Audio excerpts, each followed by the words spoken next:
From the Times and the Sunday Times, this is The Story. I'm Manveen Rana. Whatever the predictions for 2026, within days of the new year beginning, they were being rewritten as what might prove to be one of the most significant geopolitical events of the year burst onto the scene. Venga por mí! Last night, on the order of the President of the United States, Aquí no esperan Miraflores! the United States military conducted an apprehension mission in Caracas, Venezuela, to bring to justice two indicted persons, Nicolás and Cecilia Maduro. It might sound like a movie trailer, but this video, released by the White House, describes the audacious operation that has left the Venezuelan president, Nicolás Maduro, in US custody.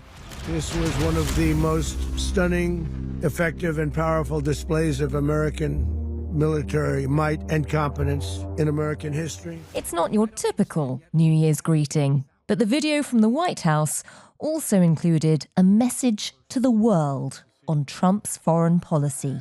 Nicolás Maduro had his chance until he didn't. He effed around and he found out.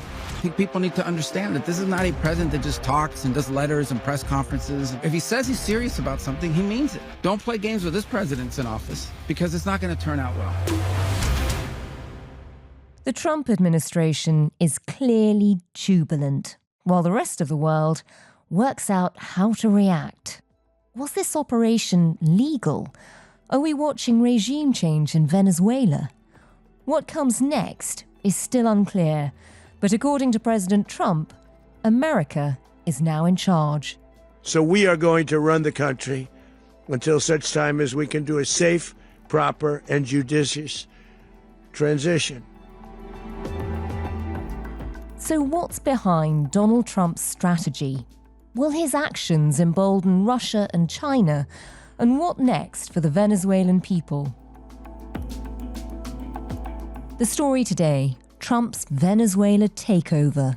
Oil, drugs, or democracy?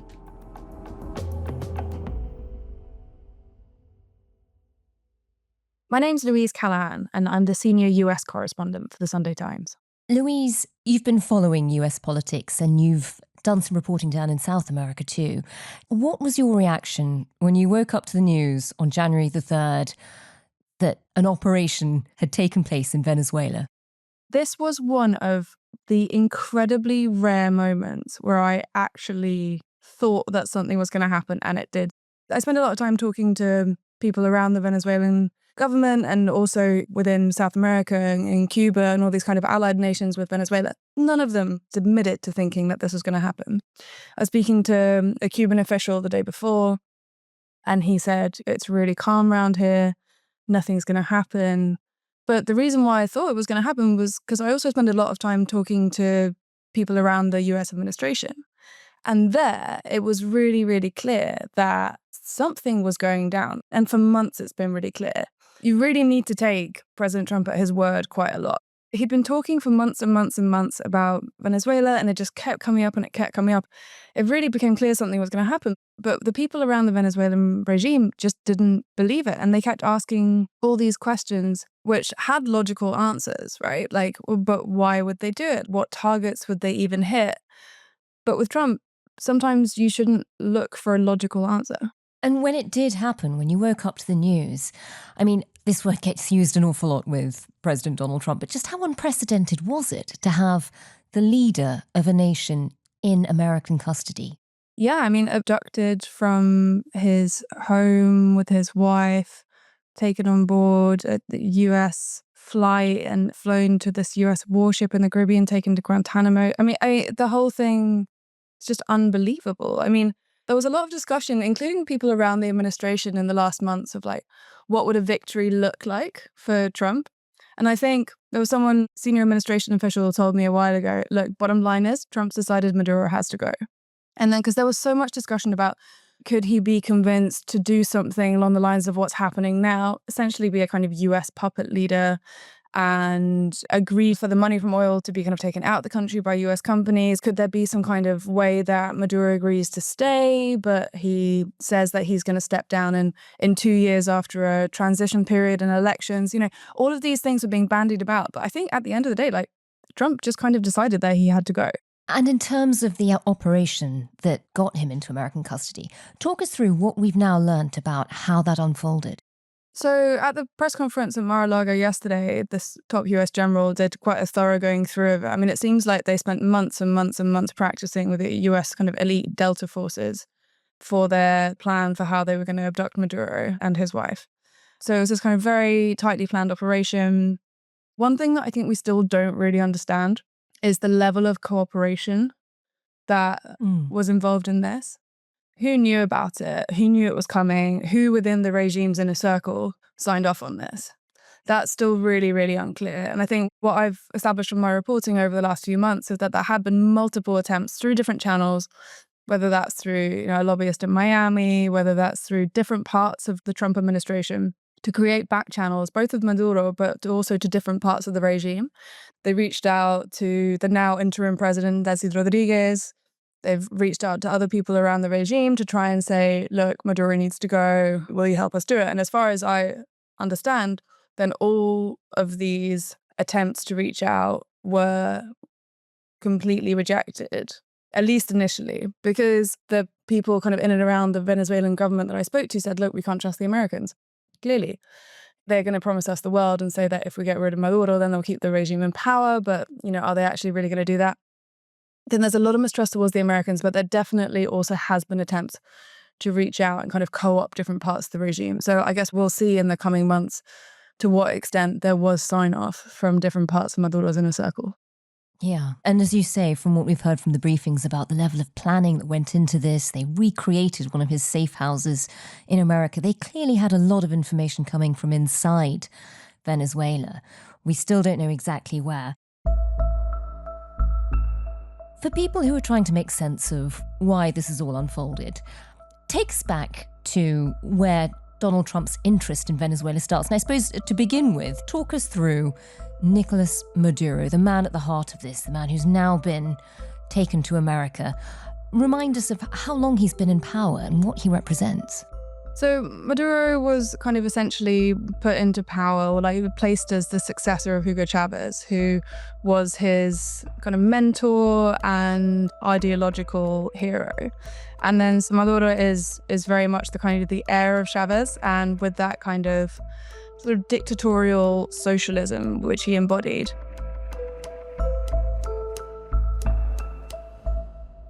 In 2024, there were elections which Maduro lost. Every international observer, every assessment of the elections was that he lost to the democratic opposition. Maduro then kind of seized power and has been effectively ruling as a dictator since then. Despite losing that election. Yeah, so he lost that election in 2024 and then he seized power essentially. So that's another really important point, I think, to remember when we're looking at this, when the US is talking these very, very vague terms about at some point in the future we're going to have elections. It's very much not in the interests of the regime, because the regime is essentially currently in charge in Venezuela. Desi Rodriguez, who was Maduro's deputy, his vice president, is now the interim president. She's a key part of his regime. She's still in charge, albeit under threat of American invasion if she doesn't do what the Americans say. So I think that's a really important thing to remember here, where the regime is essentially still in charge. The people who are close to Maduro, who are these heirs to Hugo Chavez, they're very much still in charge of what's going on in the country. And in terms of the way Donald Trump started talking about Venezuela a few months back now, talk us through that, because we were hearing quite a lot about drugs at the time. So Trump's interest in Venezuela for years has been basically based around its oil. So Trump's very interested in getting US oil companies into Venezuela and making money from that. But in his second term, the rhetoric that the administration has been pushing out about Venezuela has not so much to do with the oil and everything to do with drugs and immigration. So Maduro has been painted by the administration as the head of something called the Cartel de los Soles, which experts around kind of the drug trade say is a very kind of loose alliance of high-ranking Venezuelan officials and military officers which loosely runs a kind of smuggling operation, including drugs and arms and illicit substances. But the way that people within Trump's administration and Trump has painted this is something very different. It's this idea that Maduro is the head of an incredibly powerful drug cartel, which is sending boatloads of cocaine and other drugs and fentanyl across the seas to the US and killing American citizens. While Maduro does seem to be involved in drug trafficking, this idea that he's the head of a cartel which is sending these huge amounts of drugs, experts say is just not true.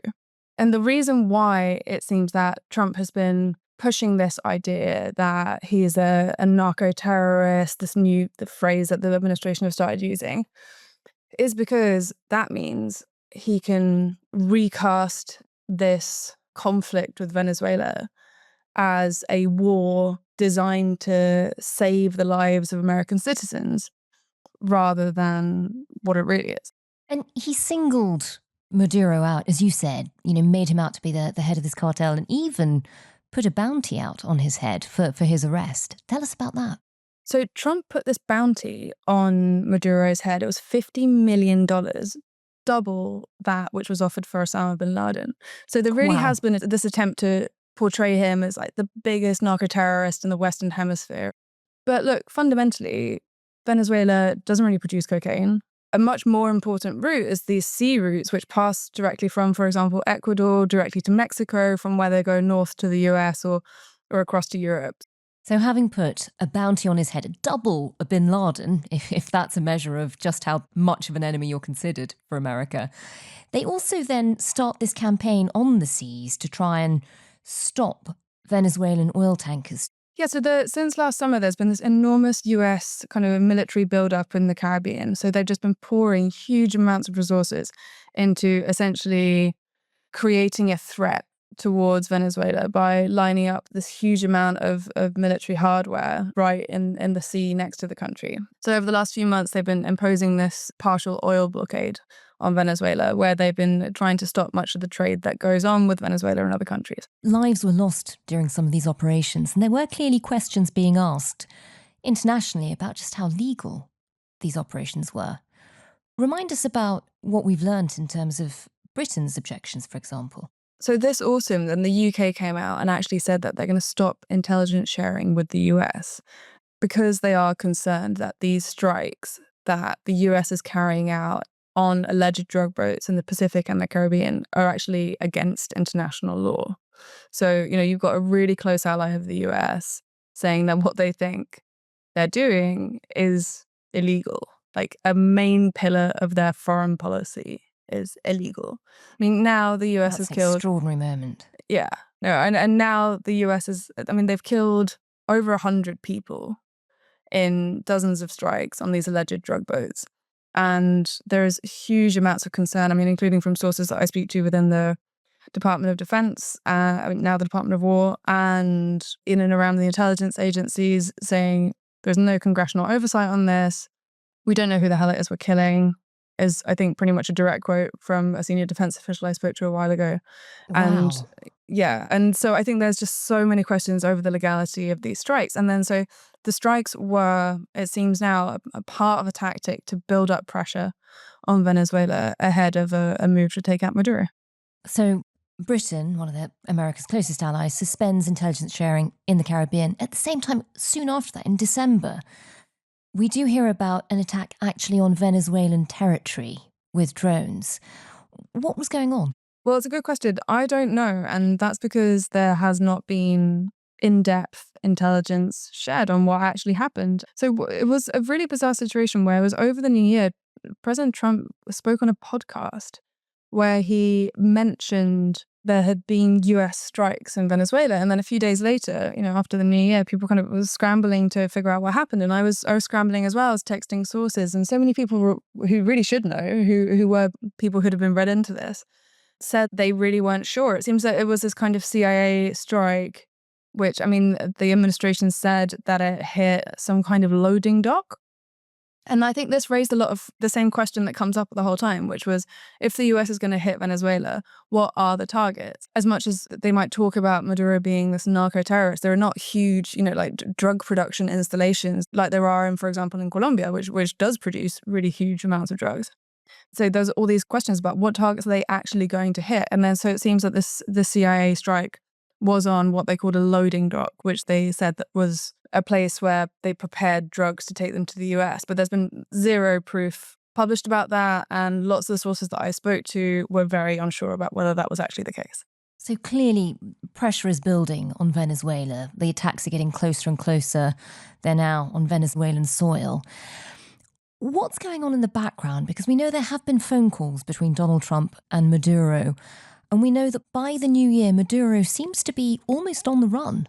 Yeah, Maduro obviously went out of his way to do as many kind of cheery public appearances as he could. He loves like going on TV and dancing, wearing funny hats. He really wanted to portray this image that he was calm and everything was okay, but he must have known it was coming. And, at the same time, everyone around the regime who I'm speaking to is saying, no, Trump he just wants to do some saber rattling and get some kind of concessions from Maduro and then he'll move out. But the thing with this idea that Trump was just saber rattling is it kind of misunderstands how Maduro has been acting in the last few months, right? Because Maduro's been agreeing to everything that Trump wants, short of him stepping aside. I mean, he's been accepting deportation flights, which is really, really important to the administration. This is deporting Venezuelans from America. Yeah, because one really, really big reason why they went and abducted Maduro from his bed is because the administration's their big priority is to get Venezuelans who are living in the US, people who fled the regime, to go back. This is about drugs, it's about oil, but it's also a question about migration. It's really it's this huge priority for very important people in the administration, like the US Homeland Security Advisor, Stephen Miller. They were putting a lot of pressure on Maduro to accept deportation flights. Maduro, from my sources, was apparently saying, great, let's do it. Absolutely no problem. Because he didn't want to lose power. I mean, he's a dictator. His power exists entirely in the fact that he can hang on to this presidency. But it just didn't work. He just kept saying yes and yes and yes to everything, and he still got overthrown.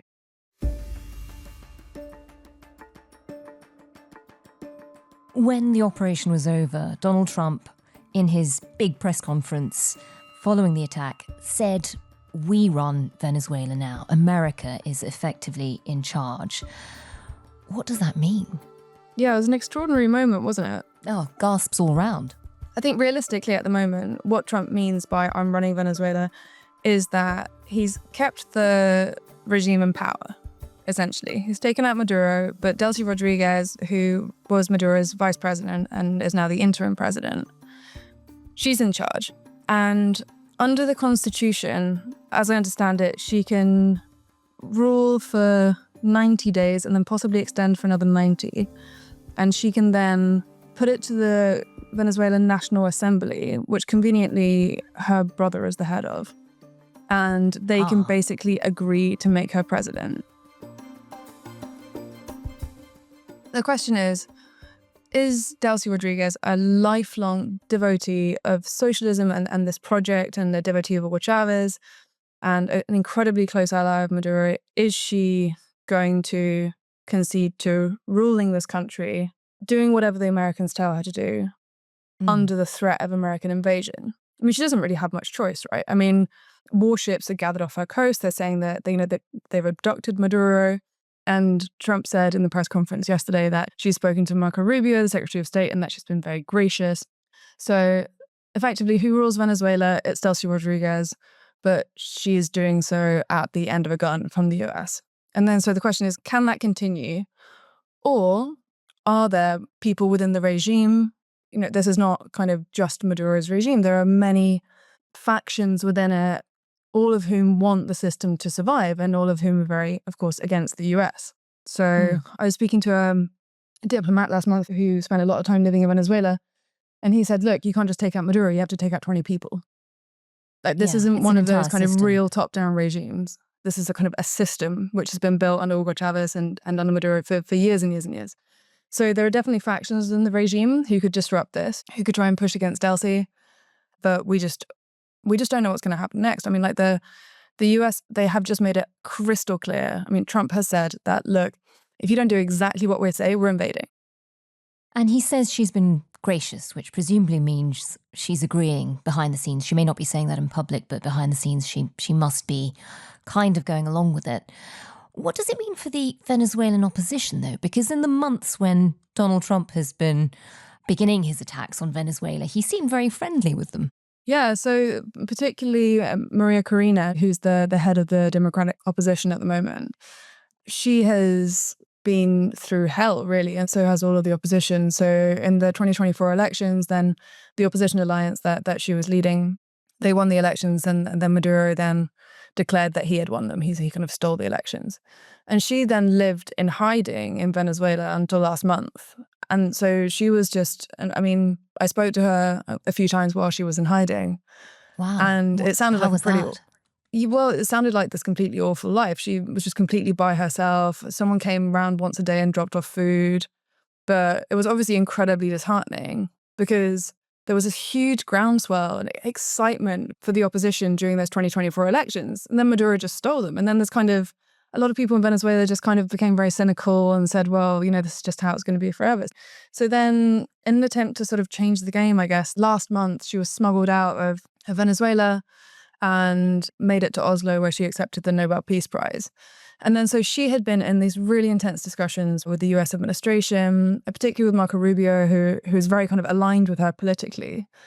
And there had been these discussions that she was just going to take over, you know, essentially that she'd be handed leadership of Venezuela to be an interim leader with a move to have elections in a few years. But that just didn't happen. She even sort of honoured Donald Trump when she received the Nobel Peace Prize. She seemed to dedicate it to him. Oh, God, yeah, I spoke to her just afterwards and she said, well, you know, he really deserved it. I mean, it was just like, I think with the Venezuelan opposition, it's just sort of like addition 4,000 of people thinking that if they're nice to Donald Trump, then they'll give them what they want. And it just doesn't work. Well, tell us about that, because what happens to her now?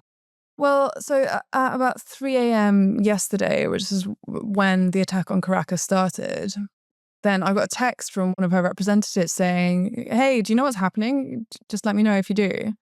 So it was pretty clear from the beginning that they hadn't been told. Wow. And then a few hours later, in the morning, then she put out this statement saying, you know, the hour of freedom has arrived, everyone rise up. And it was just a kind of call to mobilization of people to support a democratic transition.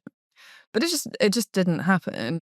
So then during the press conference, a few hours later, then President Trump gets on stage and says something along the lines of, well, Maria Corina, I mean, she's a very nice lady, but she just doesn't have the respect of people in the country to lead it. And then with that, everything that she'd sacrificed, everything that the democratic opposition movement had done, had worked towards, it just seemed to be kind of extinguished with that sentence. So we don't know if there's going to be some, like maybe in the future, if Delcy Rodriguez manages to hold on to power, if the regime stays in power as it currently is in Venezuela, maybe there could be elections in the future, in which case I'm sure that Maria Corina or someone from her movement would run. But the thing is, it's really, really not in the interests of the regime to allow elections, because in 2024, when there were elections, then they lost. And they haven't got more popular since then. But there really just does not seem to be a kind of a push at all from the administration towards getting a democratic transition and elections and everything done in Venezuela. It just seems to be, okay, well, let's try and keep it stable, or try and keep the regime in power, and let's drill some oil.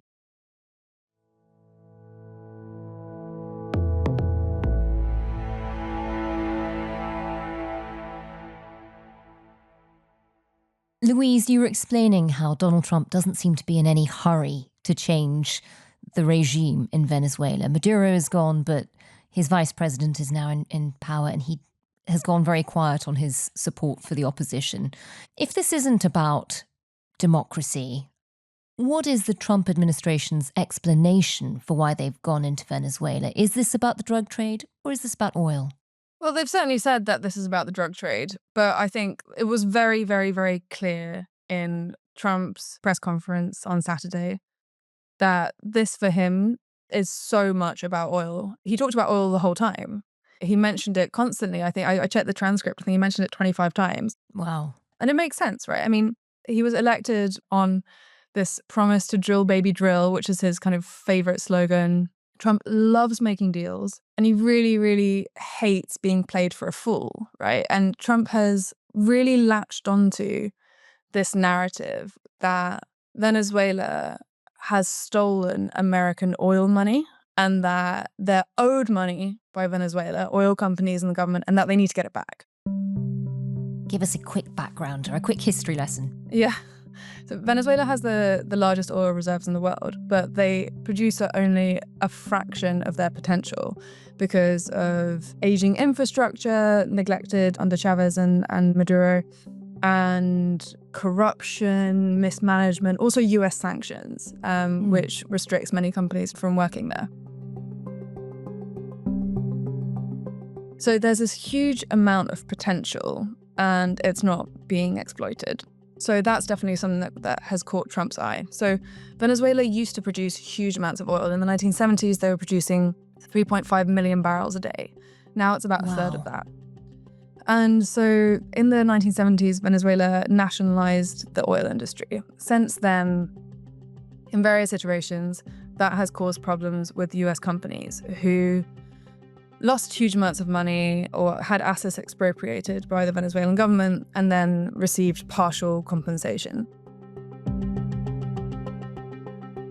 So from that has come this narrative from Trump that US money was stolen, that Venezuela owes it to them, and that they're going to get it back. And I think a really important part of it for Trump is that he's obviously very close to many people in the oil industry, but it's strategically, it's very unclear what really the benefits are. I mean, the US is the world's largest oil producer. So I was speaking to some sources in the oil industry yesterday who are trying to get their heads around why Trump seemed to believe it was so strategically important for them to get US companies investing in Venezuelan oil. It's not that the US is desperate for oil and Venezuela is the only place that can provide it. So I think we're still kind of working out exactly what Trump's thinking about or what strategic benefit there is to the US from massively exploiting the Venezuelan oil reserves.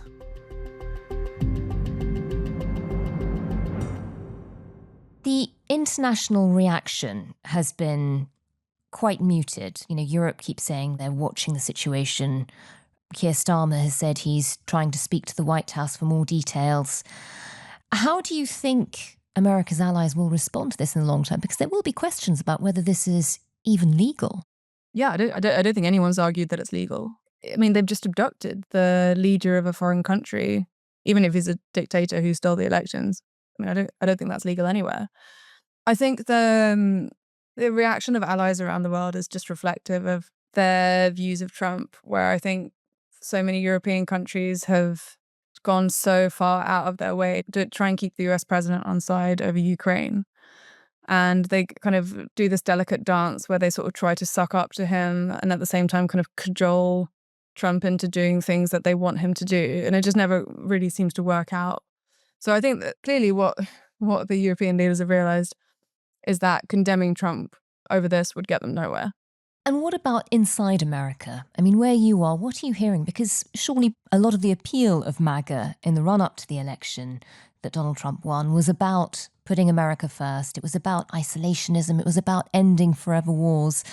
How is this latest move going down amongst his base? I don't know about this latest move. I haven't seen any polling since Maduro was taken. But in general, the US strategy towards Venezuela is really unpopular among voters. Polling has showed that this idea of taking out Maduro, capturing Maduro, or, toppling the regime is very unpopular. I mean, as you say, he was elected on a promise of America first, of withdrawing the US from endless wars. He talks constantly about how stupid his predecessors were who got involved in endless wars. And now here he is saying, oh, and by the way, we run Venezuela. And, maybe there will be boots on the ground. So I think for a lot of people who voted for Trump, this is just completely perplexing. And it's unpopular. I mean, I think the polling shows that people who voted for America First don't like the idea of invading foreign nations. Is this likely to become a template? I mean, people are already starting to worry if they're in Cuba or Greenland, for example. Do you think this will give Donald Trump the go-ahead to pursue this sort of policy elsewhere? Yeah, I don't think he's ever needed to go ahead. Like, he's been deadly serious about Greenland from the beginning. And I feel like it's the same process every time. Trump starts talking about invading a foreign country, and then all the kind of diplomatic establishment and leaders there say, oh, no, he's just saber rattling. And it's like, no, he's not. Like, I spend my whole time talking to people in and around the administration, and Trump's really serious about stuff like this. He always is. So he definitely wants Greenland. And yesterday, I mean, before he had this press conference in Mar-a-Lago, he all of a sudden started saying that Mexico is run by cartels and that someone needs to do something about that, even though Mexico is an incredibly close US ally, and President Sheinbaum has done all the things that the US is asking for, like, closing the border and pushing cartels away from the border. And then during the press conference on Saturday, he started talking about Cuba and about how the regime there, its days are numbered. And so I just think that we should absolutely take him seriously when he brings up these questions with other countries. When he says he wants to invade other countries, he doesn't mean it. I think he also mentioned at that press conference that the Colombian president should, and I quote, watch his ass, which is a whole new form of statesmanship. If suddenly international law doesn't seem to matter, even, his allies around the world don't quite know how to respond, it feels a bit like the death knell for the international rules-based system. I mean, if you're in Russia or China watching this, how do you think it's playing out there? This idea of the international rules-based system, I think it sort of went out the window a little while ago. I think the way that Trump is acting is reflective of a world where he believes that American might is the most important and the most powerful force in the world, and that he can essentially do what he wants. And that is true in this sense, that Venezuela is very isolated. It's not like its allies came to the rescue. Cuba and Russia and Iran aren't out there risking their necks for Venezuela. I think it's just indicative of a world where the rules-based international order has been proven to, in many ways, be a fiction. I'm not sure if it did exist, or maybe it just required a great power leader who felt like he was able to act outside of the auspices of whatever anyone thought the international rules-based order was.